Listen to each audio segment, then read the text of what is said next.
Hey everyone, welcome to the Progressive Social Warriors. Okay, so I came across this Blitzer Jane Sanders interview and it got right under my skin, so I wanted to show it to you guys and give you my thoughts on it, break it down, and have you guys give your thoughts on it. Talking about the recent shooting of the Bernie Sanders supporter who shot a Republican congressman, and this interview got right under my skin. So let's play it, and I want to break it down. Since the shooting, there's certainly been a lot of talk about the type of language that a lot of the politicians are using. I want to play something for you that your husband said while talking to an audience of progressives this past weekend. Then we'll discuss. Listen to this. Today in the White House, we have perhaps the worst and most dangerous president in the history of our country. With hindsight, does he go too far in speaking like that about the president? What? In hindsight? What is this asshole trying to imply? That Bernie Sanders saying that Donald Trump is the most dangerous and worst president might have caused an unhinged person who happened to support Bernie Sanders to go on a shooting spree? Is that what he's trying to imply? Wow. I could be wrong. That's the way I took it. And in a time where people like Joy Reid are going around tweeting about Bernie Sanders' gun record as some sort of reasoning for why one of his supporters went on a shooting spree and shot a Republican congressman, now we got people like Blitzer saying, in hindsight, should your husband have been calling the president dangerous because that might have got someone to go on a shooting spree? Are you kidding me, Blitzer? Wow. Now, let me just be clear on this. I'm not saying that's exactly what he was implying, but that's the way I took it because it is subtle in what he's saying. So I'll let you guys decide. You guys can let me know if you took it the same way I took it, but that's the way I took it. And I think, and for me, that's such an asshole move to do something like that. That was just something that really struck a nerve in me, and I wanted to show you guys. I don't think so, Wolf. I think what's interesting is that was at the People's Summit, and what I noticed on the weekend was that without any prior discussion, Roseanne DeMoro, Nina Turner, Van Jones, Bernie, and I all spoke about being careful and being involved with our policies and with our facts, but not engaging in the politics of personal destruction, that we believed in civil discourse. Now, dangerous, I mean, when you throw 23 million people off of healthcare without even a hearing, that's dangerous to those 23 million people. We have to be able to discuss the issues without demonizing the opponent. And honestly, Wolf, I think the media needs to look at itself as well. The media, it characterizes every conversation as an adversarial one. Your job, the media's job, I think, is to illuminate the facts, not fan the flames.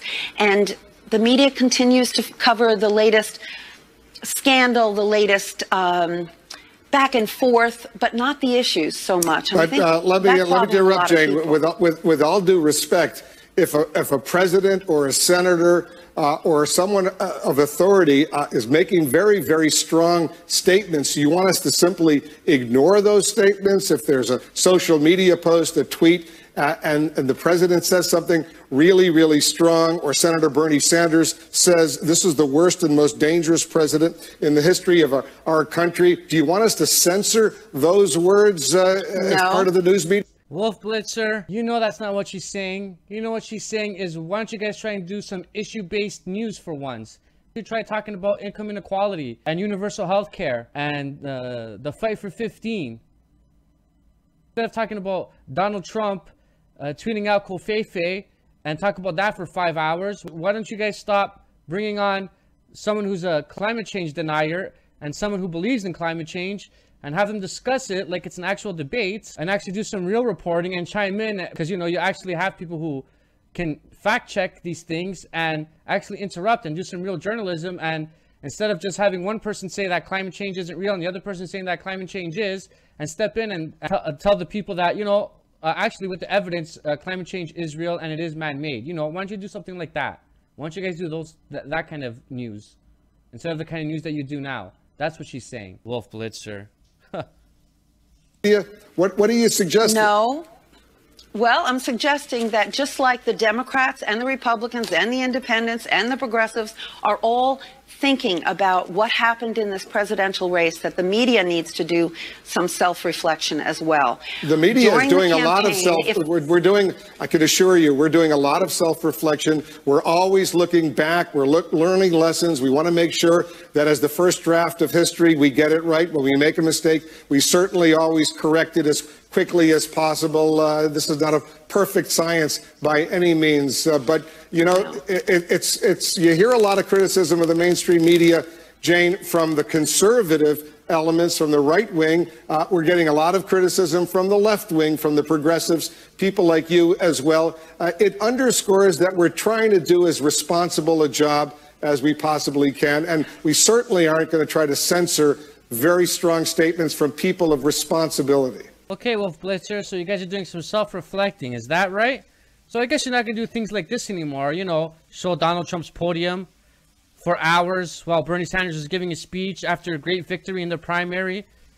While you guys don't show Bernie Sanders, you show Donald Trump's empty podium. So you're not going to do things like that anymore, right? Because you're self-reflecting, right?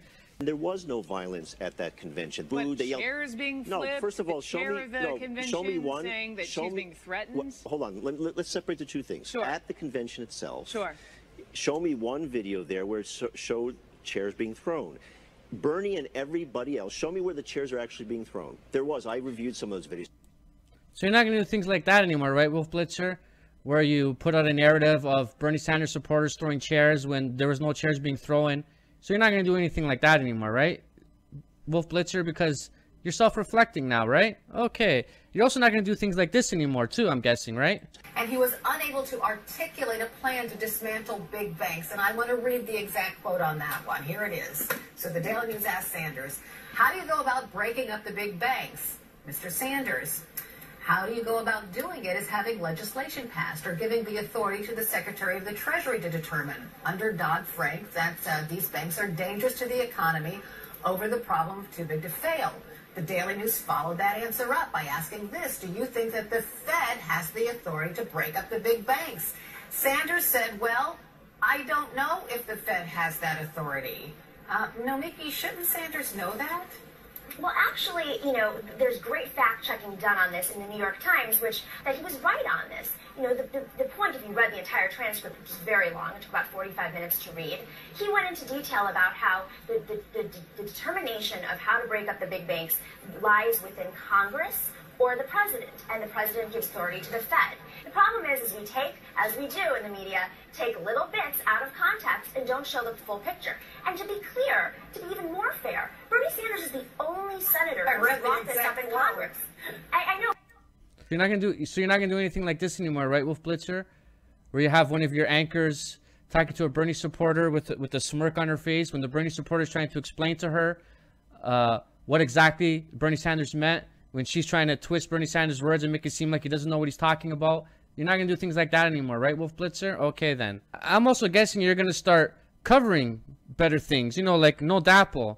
You know, you're going to start covering those kind of issues, right? Because you're self-reflecting, Wolf Blitzer, and you're going to start covering the Dakota Access Pipeline, and you're not going to have us progressives and our movement having to cover stuff like this and then shame you guys into at least acknowledging it, that it exists. You're not going to do things like that anymore, right, Wolf Blitzer and CNN? I'm also guessing you're going to talk about Flint, Michigan, and all the other water crisis all over America that's making America look like a third world country because you can't even get clean drinking water. I guess you're going to start covering stories like that too, right? So when I turn on CNN, I'm going to see those kind of stories, I'm guessing, right?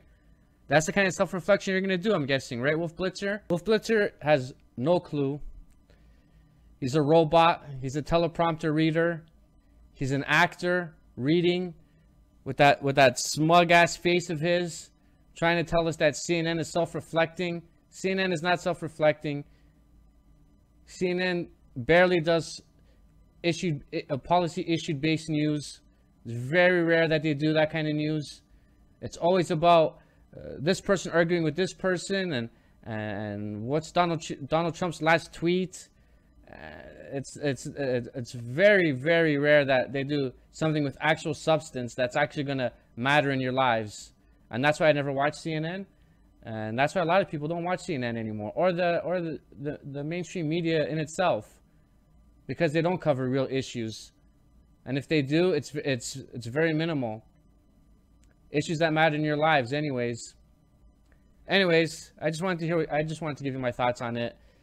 He kind of pissed me off, and I'd like to hear what you guys have to think about it. Also, you know, if you want to help a small YouTuber trying to get his word out, I would much appreciate your support, and maybe you can subscribe and maybe click on that bell notification. And if you ever come across a video that you might think is interesting, you know, you can always watch it. I'd appreciate that. Thanks, everyone.